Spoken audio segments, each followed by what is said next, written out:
So we've got confirmation that the Bulls documentary is going to be coming out early. April 19th, I think, is the exact day. And I do picture myself talking about this quite a bit, assuming the viewership is there. Because I think we're really going to get a hell of an inside look into probably one of the more interesting teams you could ever pick. Not just for in terms of the Bulls in general, but just that specific year. Because the thing with this Bulls team, this documentary is going to be about the last Bulls season with MJ, 97/98. Because after that, everybody was gone. Phil was gone, MJ was gone, Pippen was gone. Jerry Krause just completely cleaned house, rhyming accidentally. And from everything that I've heard, all of the sunshine and rainbows of the early Bulls teams and stuff, and oh my god, we're winning, that was all kind of gone at this point. I mean, MJ was, he was already back from his retirement, the first one at this point, and his whole, love for the game clause and all that was not a thing at this point, if I remember correctly. There are various quotes you can find of MJ where he talked about, once my contract is up, I'm out of here, that type of thing. There was constant tension between MJ, Pippen, and Jerry Krause, the owner, or the GM, whatever you will, because I remember the whole Tony Kukoc thing. Remember where Krause was all about getting Kukoc and he wouldn't add talent to the team because he was waiting for him, and then MJ and Pippen got Kukoc in the Olympics and they completely shut him down, and that was their way of going at Jerry Krause in a way. The funny thing is Kukoc ended up there and being pretty vital to what they did, but it's they were winning and MJ was dragging them to victories, but the fun that they were having at one time wasn't really a thing anymore. I remember somewhere Steve Kerr said something about the 98 Bulls really were a 48 win team, but MJ dragged them to 62 wins, something like that. And just looking at their basketball reference page where you get the chart of, close wins and all that, there are a lot of close wins in that regular season. I'm counting at least 10 or 15 games that were within, 5 or 6 points, So perhaps the numbers do back that up a bit. And also the Eastern Conference Finals against the Pacers, where the Pacers pushed them to 7, Reggie and Jalen Rose and all them. And side note, I think Reggie Miller has become super underrated amongst all-time NBA talk.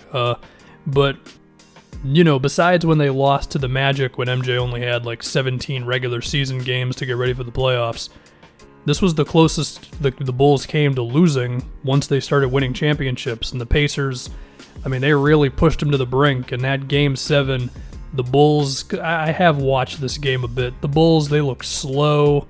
They look tired.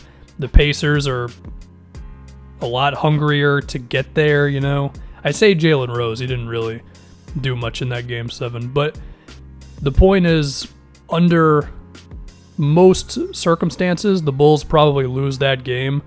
But that's just one of those games where the team that's been there a million times just finds a way. It's like when the Patriots beat the Chiefs in Kansas City 2 years ago. I still have no real idea how they won that game, And I think it was similar for the Bulls. In that game, MJ shot 9 for 25 from the field. He was struggling out there. It wasn't just a MJ heroic performance. It was we just gotta kind of get through this the best we can, and they managed to do it. So it's I feel like we're gonna see that energy a lot in the Bulls documentary. Just this tired team that has been in the fishbowl, I've heard said, for so long, and MJ doesn't love the game as much as he once did, and we always heard little passive-aggressive energy between Scottie and MJ, and, Dennis Rodman's in this thing, so that's going to add a whole new layer to it, and MJ and Phil always had their back and forths. If you read the Jordan Rules book, Phil would have regular things about, MJ, he doesn't really get it in terms of how to win, and he just wants to get his points and all that, and, clearly MJ figured it out, but we're just going to get all that energy Hopefully, assuming this documentary is like unfiltered. I mean, as best as it can be. I mean, it's still going to be on ESPN, so I don't think we're going to get F words flying back and forth and stuff, but I just hope that we get that realness to this, you know? I mean, hell, about, what was it?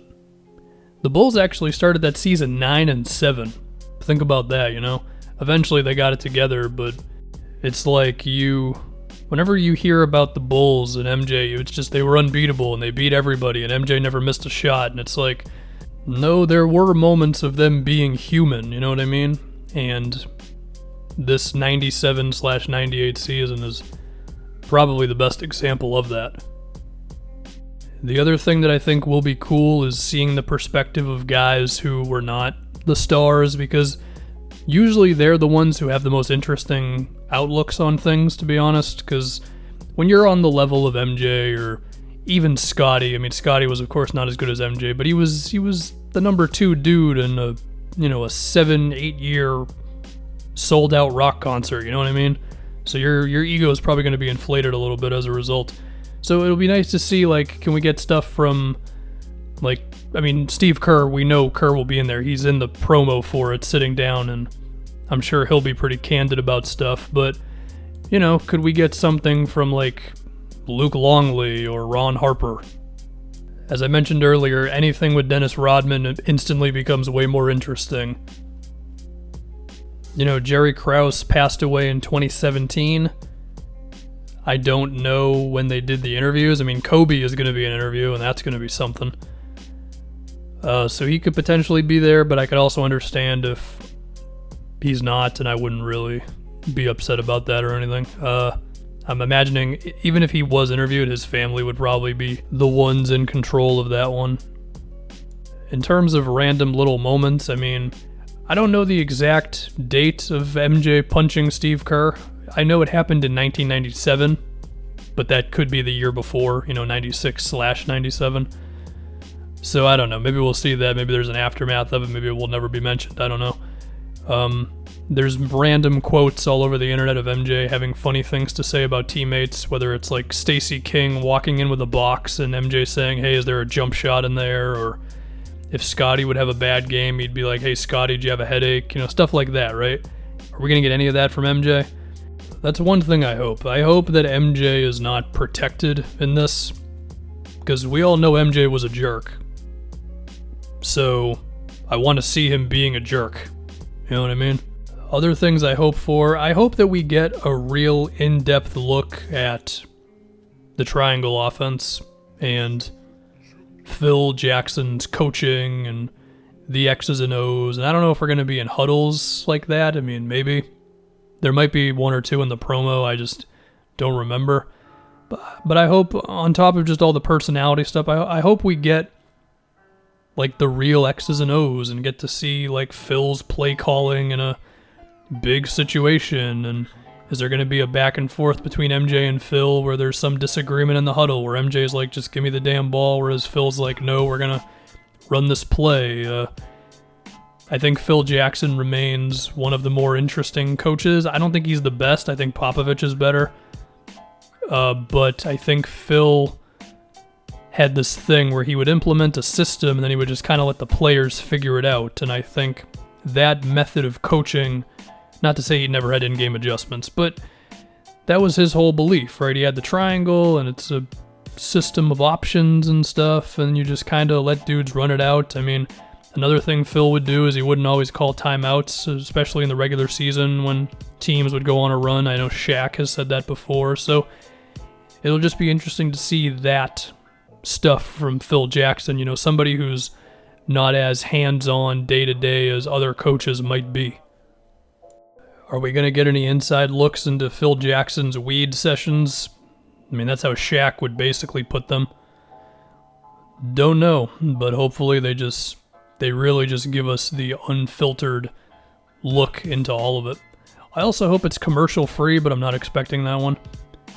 But yeah, again, I'm probably going to react to each episode unless people just don't want to watch it, which is fine. I mean, I'm not entitled to viewership or anything. So yeah, that'll do it. The MJ Doc, April 19th. Looking forward to it. It's a 10-part series, I believe, right? So, there's going to be a lot of things to talk about.